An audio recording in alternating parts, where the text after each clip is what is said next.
Welcome to my YouTube channel Matholi. Today we discuss chapter 1 miscellaneous exercise.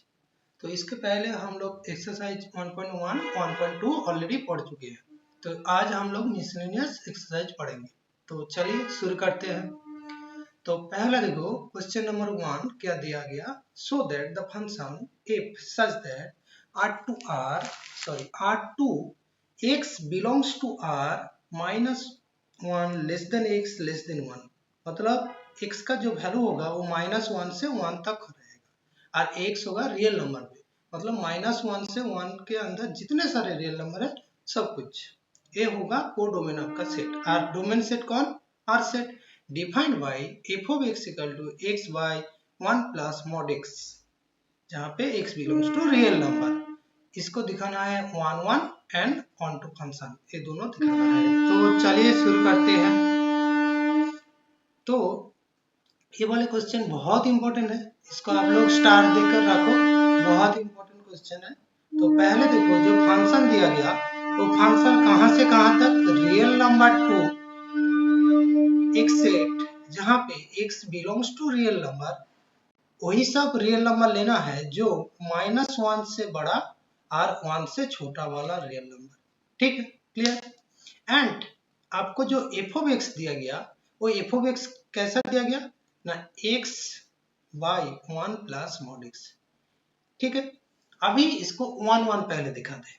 देखो ये 1 1 दिखाना इसको बहुत मतलब ये इजी मेथड से बन जाएगा, ऐसा कोई बात नहीं। मतलब आपको पार्ट बाय पार्ट करना पड़ेगा, क्योंकि देखो x कहां से आ रहा है, रियल नंबर से आ रहा है। रियल नंबर में पॉजिटिव रियल नंबर होता है, नेगेटिव रियल नंबर होता है। तो एक बार पहला केस में हम लोग दोनों पॉजिटिव रियल नंबर लेंगे, x1 x2 दो पॉजिटिव रियल नंबर लेंगे। सेकेंड केस में एक पॉजिटिव एक नेगेटिव लेंगे। थर्ड केस में दोनों ही हम लोग नेगेटिव लेंगे। तो तीनों केसों में हम लोग को दिखाना है वो 1 1 होगा क्या नहीं होगा। क्या समझ गए ये वाले, इसलिए ये वाले क्वेश्चन बहुत इंपॉर्टेंट है। तो चलिए इसको शुरू करते हैं। पहले लेट क्या ना x1 x2 belongs to r plus मतलब ऐसे पॉजिटिव रियल नंबर, दोनों को पॉजिटिव रियल नंबर से ले रहा हूं। ओके, तो उसके बाद आपको क्या दिया जाता है, उसके बाद आपको दिया जाता है f of x1 equal to f of x2, ये आपको दिया जाता है। अच्छा, f of x1 देखो दोनों पॉजिटिव नंबर, x1 x2 दोनों पॉजिटिव नंबर, तो उसका मॉड वैल्यू क्या होगा, पॉजिटिव ही होगा। तो यहाँ से हम लोग लिख सकते हैं x1 plus by 1 plus mod x के बदले में यहाँ पे ओनली x1 हो जाएगा, क्योंकि x के बदले अभी कौन बैठ रहा है, x1 बैठ रहा है। इक्वल टू सिमिलर यहाँ पे क्या होगा, x2 by 1 plus x2।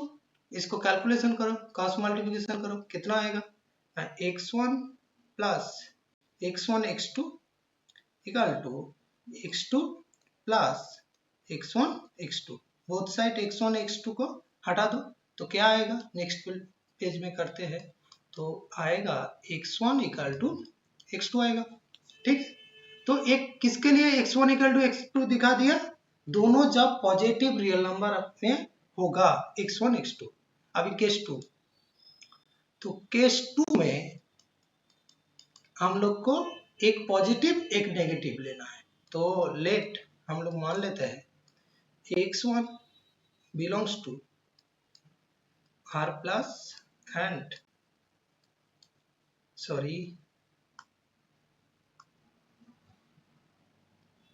x2 belongs to r minus. देखो यहाँ पे हम लोग सेकेंड मेथड यूज करेंगे।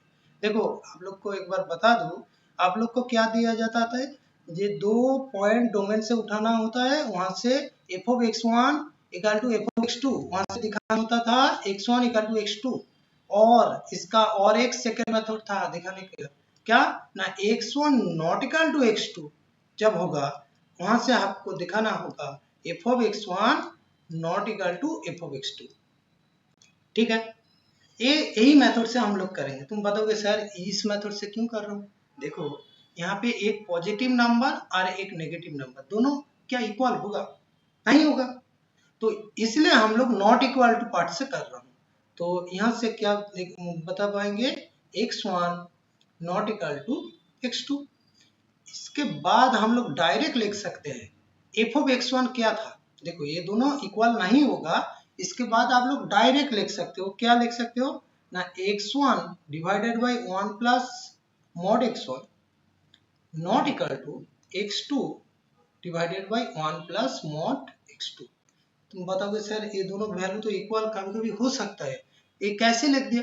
देखो मॉड जब लगा रहेगा ना तब वो पॉजिटिव नंबर होगा, तो 1 प्लस मॉड जब लगा रहेगा वो हमेशा पॉजिटिव नंबर रहेगा। तो एक सबका पॉजिटिव नंबर था, उसको हम लोग एक पॉजिटिव नंबर से डिवाइड किया, तो ये नंबर क्या रहेगा, पॉजिटिव नंबर ही रहेगा। सिमिलर टू x2 आपका नेगेटिव नंबर था, उसको भी हम लोग देखो 1 प्लस मॉड x2 ये भी एक पॉजिटिव नंबर। एक नेगेटिव नंबर को एक पॉजिटिव नंबर से डिवाइड करने पर वो भी आपका क्या आएगा, नेगेटिव आएगा। वो दोनों क्या कभी भी इक्वल होगा, पॉजिटिव नेगेटिव। क्यों ऐसे लिखा हूं, क्योंकि f ऑफ x1 बनाना है कुछ भी करके, इसलिए लिखा हूं। तो f of x1 not equal to f of x2। तो ए केस 2 हो गया। केस 3 में चलते हैं। तो केस 3 में आपका चलिए क्या दो नेगेटिव नंबर से लेना है। तो x1, x2 belongs to r minus को real number with negative real number. Okay, तो वहां पे हम लोग f of x1 equal to f of x2 ये दिया जाता है। सिमिलर कैलकुलेशन ऑफ केस 1 की तरह, तो x1 by 1 plus mod x1 equal to x2 by 1 plus mod x2। ठीक है, अभी देखो यहाँ पे ये जो x2 x1 जब नेगेटिव नंबर पे आएगा, ये मॉड का वैल्यू क्या आएगा, माइनस x1। आप लोग जो क्लास 11 में पढ़े हो, मॉड जो होता है जब नेगेटिव नंबर पे होता है, मतलब रियल नंबर में होगा, तब यहाँ पे माइनस, मॉड हटाऊंगा तो क्या आएगा, माइनस आएगा। तो इसके बदले में हम लोग माइनस लिखेंगे, तो क्या होगा ना, x1 माइनस x1 हो जाएगा इक्वल टू, यहाँ पे क्या होगा, x2 1 minus x2, cross multiplication कर दो, तो x1 minus x1 x2 equal to x2 minus x1 x2। Okay, तो यहाँ से हम लोग को मिलेगा x1 इक्वल टू x2। तो तीनों केस में हम लोग दिखा रहा है, क्या दिखा रहा है, a 1 1 होगा। यहाँ से हम लोग कंक्लूजन लिख सकते हैं, सो f is 1 1 function, 1 1 function. Clear है, ये आपका 1 1 फंक्शन कैसे हो रहा है। ठीक है, अभी नेक्स्ट ऑन टू के लिए, ऑन टू के लिए भी आपको बहुत अच्छे तरीके से ये वाले क्वेश्चन को हैंडल करना है। कैसे, देखो ऑन टू के लिए लेट, देखो यहाँ पे जो आपका f ऑफ x था, मतलब कोडोमेन था, वो कोडोमेन कैसे था एक बार बता दो। ये R2 कैसे था ना, x belongs to R such that -1 less than x less than 1। मतलब यही तो आपका कोडोमेन, कोडोमेन मतलब x के बदले में y लिखो, वही y का वैल्यू कहां से कहां तक होगा, आपका -1 से 1 तक, -1 से 1 तक होगा।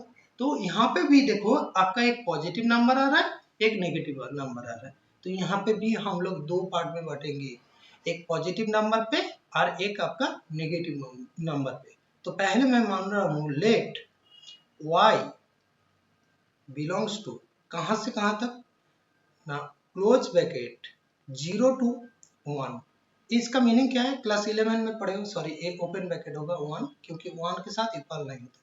क्लोज 0 1 का मीनिंग, सॉरी ओपन ब्रैकेट 1 का मीनिंग है ना 0 less equal to y less than. ठीक है, 0 से 1 तक मतलब पॉजिटिव नंबर, 0 लेकर, 0 इक्वल साइन है इसलिए थर्ड ब्रैकेट, इसको क्लोज ब्रैकेट कहते हैं, और 1 के इक्वल नहीं है इसलिए इसको ओपन ब्रैकेट कहते हैं। ओपन ब्रैकेट हुआ है, तो इसके बाद देन हम लोग को क्या दिया जाता है, f of x equal to y दिया जाता है। तो यहाँ से आप लोग को एक कंक्लूजन करना है। देखो यहाँ पे आपको f ऑफ x जो दिया गया था, कैसे दिया गया था, f of x equal to x by 1 plus mod x। यहाँ पे आप लोग को समझना बहुत जरूरी है। देखो f ऑफ x मतलब ही तो y, देखो y जब पॉजिटिव होगा, y जब पॉजिटिव होगा तो ये पूरा पार्ट आपका पॉजिटिव होगा। ठीक है ना, तो ये पूरा पार्ट कब पॉजिटिव होगा, जब ये देखो नीचे वाला पार्ट तो पॉजिटिव ही होता है, 1 प्लस मॉड एक्स। तो पॉजिटिव कब होगा? जब एक्स पॉजिटिव होगा। तो y जब पॉजिटिव होगा तब x का वैल्यू पॉजिटिव होगा ऑटोमेटिकली। तो यहाँ से हम लोग कह सकते हैं x का वैल्यू पॉजिटिव होगा तो मॉड का वैल्यू कितना होगा? ओनली x बैठेगा, ठीक है। इक्वल टू क्या लिखेंगे? y। क्यों ओनली x बैठा? क्योंकि x का वैल्यू भी पॉजिटिव होगा जब y का वैल्यू पॉजिटिव होता है। तो क्रॉस मल्टीप्लिकेशन करो, क्रॉस मल्टीप्लिकेशन करने पर आपका होगा x equal to y plus x y. यहाँ से किसका वैल्यू निकालना होता है? x का।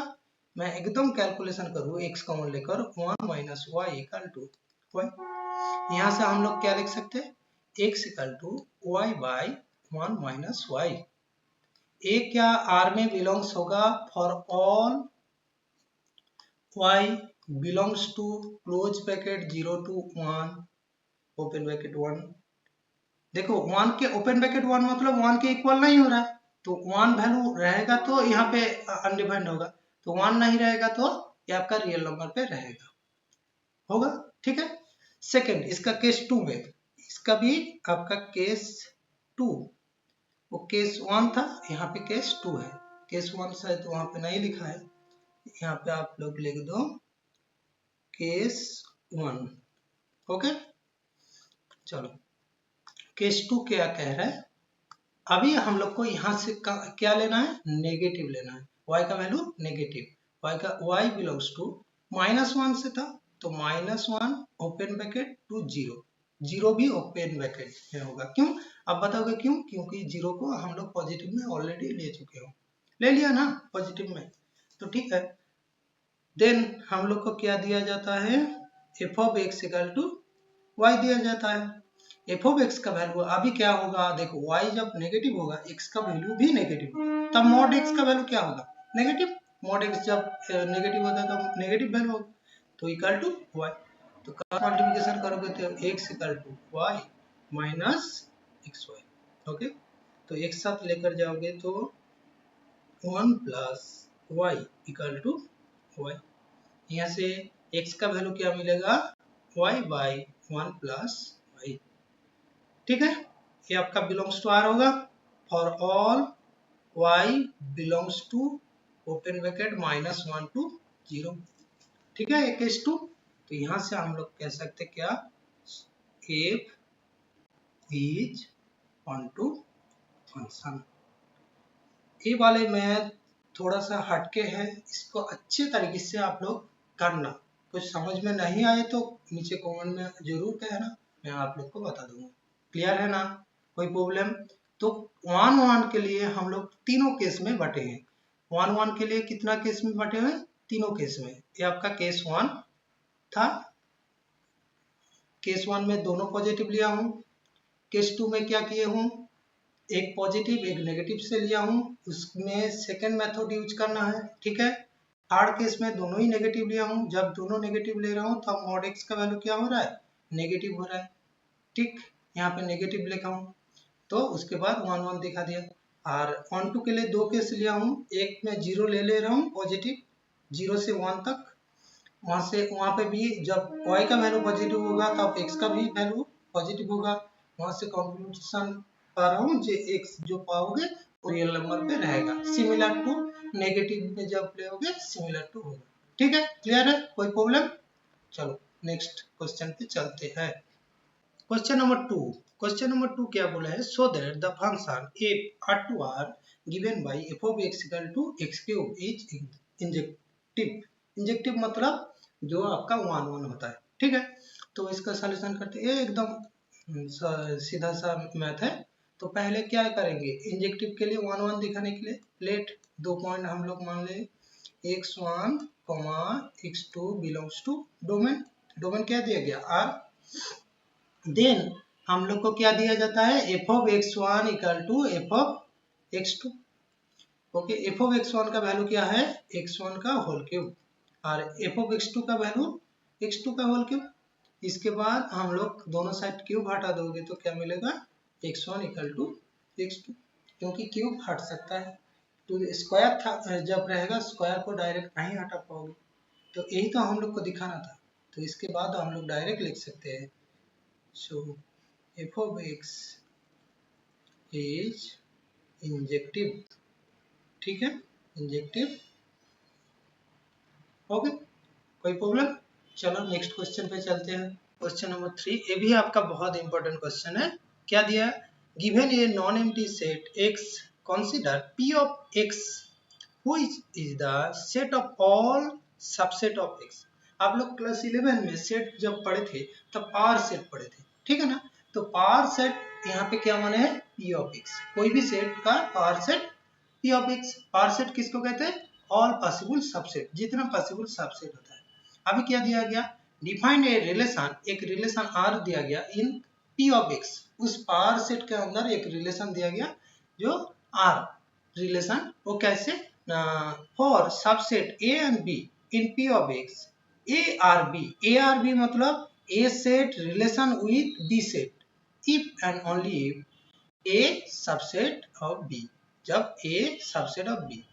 आप लोग को क्या पूछा है? Is the R is equivalence relation on P of x. क्या पी ऑफ एक्स के ऊपर आर इक्विवेलेंस रिलेशन है? आपको जस्टिफाई करना है।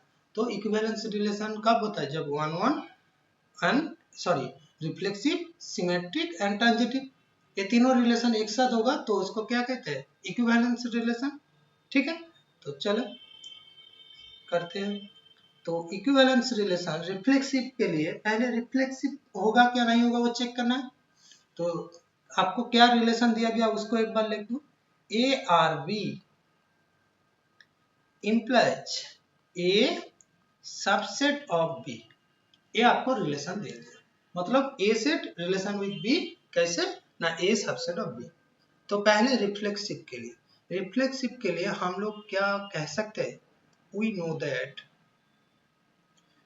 क्या ना, कोई भी set A belongs to P of x, कोई भी सेट हो, देन कोई भी सेट खुद का सबसेट होता है सॉरी, खुद का सबसेट होता है ना? तो यहां से हम लोग इम्प्लाइज करेगा ए आर ए, ठीक है, ए रिलेशन विथ रे। इसके बाद हम लोग क्या लिख सकते हैं? So R is reflexive relation, okay, a reflexive relation होगा, ठीक है। इसके बाद हम लोग का क्या करना है? ए सिमेट्रिक होगा क्या वो दिखाना है। तो सिमेट्रिक के लिए चलते हैं। सिमेट्रिक के लिए क्या दिया जाता है? आपको एक जोड़ा दिया जाता है, मतलब आपको दिया जाता है ए रिलेशन विथ बी। ये क्या इंप्लाइज करेगा? ए सबसेट ऑफ बी। लेकिन यहाँ पे बट, क्या बी सबसेट ऑफ ए होगा? ए सबसेट ऑफ बी होगा, इसका मीनिंग हमेशा क्या बी सबसेट ऑफ ए होगा? कभी कभी हो सकता है लेकिन नहीं भी हो सकता है, इन जनरली नहीं होता है। तो यहाँ से हम लोग क्या कह सकते हैं? तो ए डज नॉट इम्प्लाइज, ये क्या इम्प्लाइज कर रहा है? B relation with A implies नहीं कर रहा है, क्योंकि ए आपका नहीं होता, बी सबसेट ऑफ ए नहीं होगा। तो यहाँ से हम लोग कह पाएंगे क्या? आर इज नॉट सिमेट्रिक, ठीक है, क्लियर है ना? सिमेट्रिक नहीं होगा। इसके बाद ट्रांजिटिव के लिए आपको दो जोड़ा दिया जाता है। क्या लिखेंगे? A R B and B R C, okay. तो ए आर बी मतलब A subset of B and B subset of C, okay. तो यहां से हम लोग क्या कंक्लूड कर सकते हैं? ए सबसेट ऑफ सी, हाँ होता है, क्यों नहीं होता है? क्योंकि देखो ए से बी बड़ा सेट है, बी से सी बड़ा सेट है, तो यहाँ से कंक्लूड कर सकते हैं ए से सी बड़ा सेट है। तो यहाँ से लिख सकते हैं ए रिलेशन विथ सी। इसका मीनिंग क्या है? जब भी ए दिखा दो, आर इज ट्रांजिटिव रिलेशन, ठीक है, कोई प्रॉब्लम? देखो यहाँ पे हम लोग देखा हूँ आर रिफ्लेक्सिव हो रहा है, सिमेट्रिक नहीं हो रहा है, ट्रांजिटिव हो रहा है। तो आर क्या इक्विवेलेंस रिलेशन होगा? नहीं होगा। सो हम लोग लिख सकते हैं R is not equivalence relation, ठीक है, ये आपका इक्विवेलेंस रिलेशन नहीं होगा, ठीक है, कोई प्रॉब्लम? ओके, चलिए नेक्स्ट क्वेश्चन पे चलते हैं। क्वेश्चन नंबर बहुत इंपॉर्टेंट क्वेश्चन है। Find the number of all onto function from the set 1 to 3 to n to itself। इसका मीनिंग है ए सच दैट ए है आपका सेट ऑफ नेचुरल नंबर 1 से n तक। क्या होता है set of natural number? Set of natural number से set of natural number number of onto function कितना आएगा वो आपको बताना है। तो इसका सॉल्यूशन ऑलरेडी मैं करके रखा हूं, तो देखिए। देखो पहले क्या लिखा है, an onto function means every element in codomain must have at least one pre image. मतलब कोडोमेन में सपोज आपका ये आपका डोमेन है और यहाँ पे कोडोमेन है, तो कोडोमेन में जितने एलिमेंट रहेगा उसका एटलीस्ट एक क्या रहना चाहिए, इमेज रहना चाहिए। कहाँ पे? डोमेन पे। ठीक है, यहाँ पे क्या लिखा है देखो, दोनों का ही डोमेन एंड कोडोमेन क्या है, नंबर ऑफ एलिमेंट इन। तो ए कह रहा है जो onto function must also भी ऑन वन फंक्शन होगा। ये कैसे कह रहा है? देखो यहाँ पे सपोज आपका 1 2 3, यहाँ पे भी 1 2 3 तीनों वैल्यू है। अभी कैसे कह रहे हैं उसका रीजन लिखा है, if any value is repeated, कोई भी वैल्यू रिपीट हो जा रही है। सपोज मैं कह रहा हूँ 1 1 के साथ कर रहा है, 2 भी 1 के साथ कर रहा है और 3 आपका 2 के साथ कर रहा है। तो देखो कोडोमेन में एक सेट एक एलिमेंट क्या रह जा रहा है, खाली मिसिंग रह जा रहा है। ठीक है, जब भी कोडोमेन में एक सेट खाली रह जाएगा वो क्या ऑन टू फंक्शन होगा? यही तो बोल रहा है, मिसिंग वैल्यू मतलब वो onto function, not onto, वो ऑन टू नहीं होगा। इसका मीनिंग है कोडोमेन में जितने एलिमेंट रहेगा वो सारे एलिमेंट एग्जैक्टली एक लूप के साथ करेगा। मतलब एक एलिमेंट यहाँ पे एक एलिमेंट के साथ रिलेशन करेगा। 1 1 के साथ क्या है, सपोज यहाँ पे 2 आपका 3 के साथ करेगा, यहाँ पे ए वाली वैल्यू नहीं होगा। तो यही बात लिखा है देखो, therefore each element must be mapped exactly once। एक एलिमेंट के साथ ही रिलेशन करेगा। और इसका मीनिंग है onto function from the set itself are exactly permutation of the set. Permutation आप लोग परमुटेशन कॉम्बिनेशन पढ़े हो क्लास 11 में। तो ऑन टू फंक्शन कितना होगा, n एलिमेंट से n एलिमेंट लेकर कितना परमुटेशन होता है, n p n होता है। अच्छा n p n का वैल्यू होता है आपका n फैक्टोरियल, क्योंकि नंबर ऑफ परमुटेशन आपका n फैक्टोरियल होगा। तो यहाँ पे भी नंबर ऑफ परमुटेशन कितना होगा, मतलब number of onto function कितना होगा, n फैक्टोरियल। क्लियर है? ठीक है, चलो नेक्स्ट क्वेश्चन पे चलते हैं। Question number 5। क्वेश्चन नंबर 5 में लेट ए सेट एक दिया गया, आपको बी सेट एक दिया गया, and F comma G such that A to B B function defined by F of X equal to कितना दिया गया, X square minus X, and for all X मतलब एक्स बिलोंग्स टू ए के लिए, and G of X equal to 2 of mod of X minus 1 by 2 minus 1। Okay, X belongs to A. Are F and ji equal होगा क्या नहीं होगा ये आपको बताना है, and justify your answer. Hint पे आपको क्या दिया गया, one way note two function are equal, मतलब एफ एंड जी इक्वल कब होगा ना, f of a equal to ji of a for all a belongs to A के लिए, तब इक्वल फंक्शन होगा। मतलब एफ ऑफ ए एक एक वैल्यू हम लोग को ए सेट में जितने वैल्यू है ना, ये सारे वैल्यू के लिए अलग अलग F of and G of निकलना है। जैसे मैं यहाँ पे देखो ए सेट में पहला वैल्यू कितना दिएगा, -1, तो मेरे को इसका सॉल्यूशन करने के लिए क्या करना है, पहले एफ ऑफ -1 निकालना है। एफ ऑफ -1 कितना होगा, एक्स के बदले में -1 बैठे जाएगा, तो -1 का square minus minus minus minus of 1 कितना आएगा, -1 का स्क्वायर 1 होता है और माइनस माइनस में 1 कितना आएगा, 2 आएगा। Okay, similar to ji of -1 निकालो, जी ऑफ -1 कितना होगा, 2 ऑफ -1 माइनस 1 बाई 2 माइनस 1 कितना आएगा, ये आपका मॉड है, तो कितना आएगा 2, मॉड जब रहेगा माइनस पॉजिटिव हो जाएगा, -1 माइनस 1 बाई 2 कितना होता है आपका 3 बाई 2 -1, ये काट जाएगा, होगा वैल्यू 2। मैं यहाँ से देख पा रहा हूँ F of -1 equal to ji of -1 हो रहा है। एक केस हो गया, ये कौन सा वैल्यू के लिए, ओनली -1 दिखाया है। सिमिलर टू 0 भी दिखाना है, 1 दिखाना है, 2 भी दिखाना है। तो चलो एफ ऑफ 0 कितना आ रहा है, आपका आ रहा है 0 स्क्वायर माइनस 0, 0 आएगा। एंड आपका जी ऑफ 0 कितना आ रहा है, देखो g of 0 2 of mod of 0 minus 1 by 2 minus 1, इसको कैलकुलेशन करो, -1/2 हो जाएगा, 2 काट जाएगा, 1 - 1 0 आएगा। यहाँ से भी हम लोग देख पा रहे हैं f(0) = g(0), दो वैल्यू इक्वल हो रहा है। सिमिलर टू हम लोग को f(1) का वैल्यू निकालना है। f(1) का वैल्यू कितना होगा, 1 स्क्वायर माइनस 1, 1 स्क्वायर माइनस 1 कितना होगा, 0 होगा। g(1) निकालना है, g(1) कितना होगा, 2 × mod of 1 - 1/2 - 1। यहाँ पे भी कैलकुलेशन करोगे तो 1 - हाफ हाफ होता है, एंड 2 काट जाएगा, 1 होगा, तो 1 - 1 कितना आएगा, 0। यहाँ से भी देख पा रहा हूँ f(1) = g(1), and last value कितना, f(2), अच्छा f(2) का वैल्यू 2 स्क्वायर माइनस 2 कितना आएगा, 2, एंड g(2) का वैल्यू कितना आएगा, 2 mod of 2 - 1/2 - 1 कितना होगा, 2 × आपका 2 - 1/2 मतलब 3/2, 3/2 - 1, यहाँ पे भी 2 काट जाएगा, कितना होगा, 2, दोनों में 2 आ रहा है, तो यहाँ से भी लिख सकता हूँ f(2) = g(2). आपको यहाँ पे देखो हिंट में लिखा था f(a) = g(a) for all a belongs to a के लिए, तो यहाँ से हम लोग देखो सारे वैल्यू के लिए इक्वल हो रहा है, f(0) g(0), f(-1) g(-1), f(1) g(1) and f(2) g(2), सारे वैल्यू के लिए इक्वल हो रहा है। सो हम लोग लिख सकते हैं, सो f एंड g इक्वल होगा, ये दोनों क्या होगा, इक्वल होगा। ठीक है, क्लियर, ये एकदम बहुत अच्छा सा क्वेश्चन था। चलो नेक्स्ट क्वेश्चन में चलते हैं।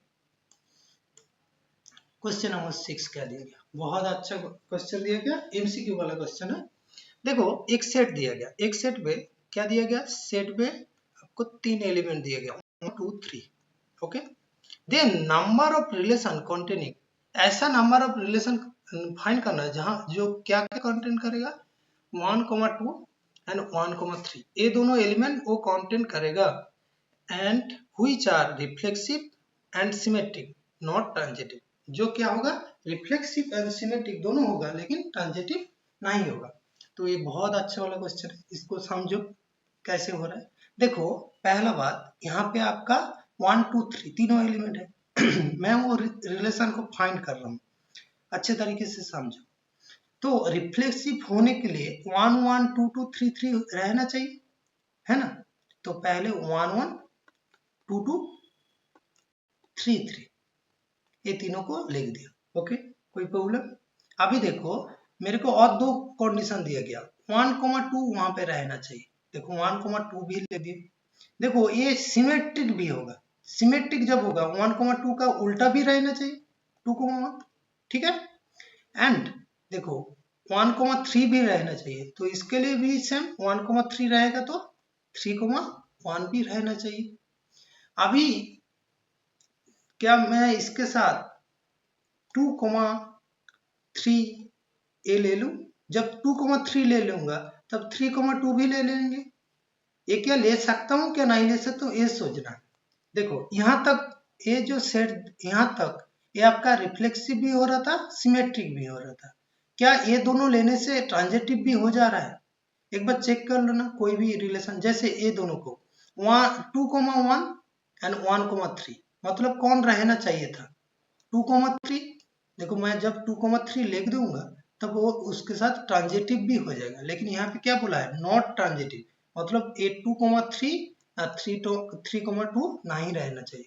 तो यहाँ से हम लोग कह पाएंगे ये दोनों को ले लेंगे तो पूरा एक से पूरा सेट आ जाएगा, यही तो सबसे हाईएस्ट वाला आपका रिलेशन होगा ना, सबसे ट्रिवियल रिलेशन जो होता है, एक फाई होता है और एक आपका एक से होता है, तो यही सबसे बड़ा वाला सेट होगा, इससे छोटा वाला कौन रहेगा, यही रहेगा। तो ऐसे कितना हम लोग नंबर ऑफ रिलेशन बना पाएंगे, और कुछ बना पाएंगे क्या, ये दोनों लेकर और कुछ नहीं बना पाएंगे। इसके साथ ये इसको जोड़ सकते थे, इसको भी नहीं जोड़ना है क्योंकि ट्रांजिटिव नहीं होगा। तो यहाँ पे एक नंबर जो नंबर ऑफ रिलेशन होगा ऐसे वाला वो एक ही रहेगा, एक ही क्या, ऐसे यही वाला होगा, इससे ज्यादा नहीं होगा, इससे ज्यादा इसको छोड़ के और कुछ नहीं होगा, ठीक है। चलिए नेक्स्ट क्वेश्चन पे चलते हैं। क्वेश्चन नंबर 7, ये भी एकदम बहुत अच्छा वाला क्वेश्चन, ऐसे वाला ही क्वेश्चन दिया गया था।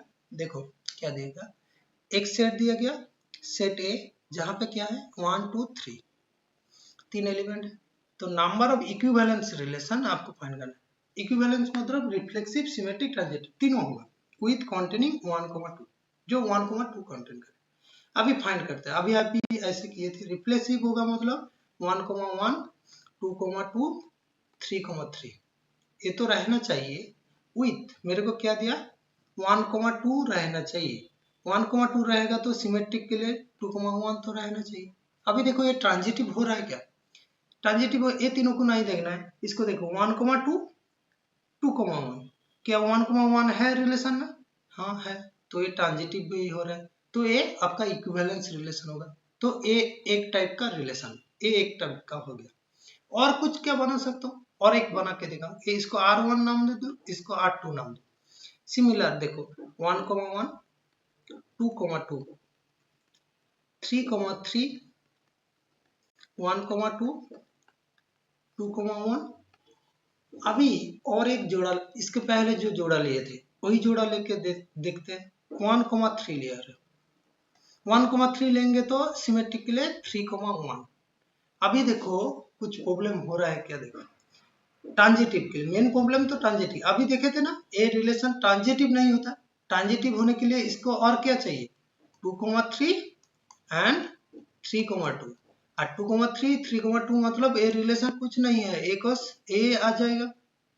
देखो क्यों 2, 3 लिया हूँ, देखो 2 1 के साथ हो रहा है, 1 3 के, मतलब ट्रांजिटिव के लिए क्या चाहिए 2, 3 क्योंकि इक्विवेलेंस रिलेशन तीनों ही होना है, तो यही आ जाएगा। तुम इसको छोड़ के सपोज यहाँ तक तो सारे एलिमेंट रहेगा यहाँ तक, इसके बाद 1, 3 के बदले में तुम 2, 3 ले लो, तब भी आपको ए दोनों को लेना है, क्योंकि तुम एक बार चेक करो वही लेना है। तो ए और सेकेंड टाइप का टोटल नंबर ऑफ ऐसा रिलेशन कितना मिलेगा इक्विवेलेंस रिलेशन, ए एक टाइप का ए वाला R1 और एक टाइप का ए जो ए कॉस ए जो मिलेगा, टोटल नंबर ऑफ जो रिलेशन इक्विवेलेंस रिलेशन कितना मिलेगा, ए 1, 2 कंटेनिंग करेगा 2।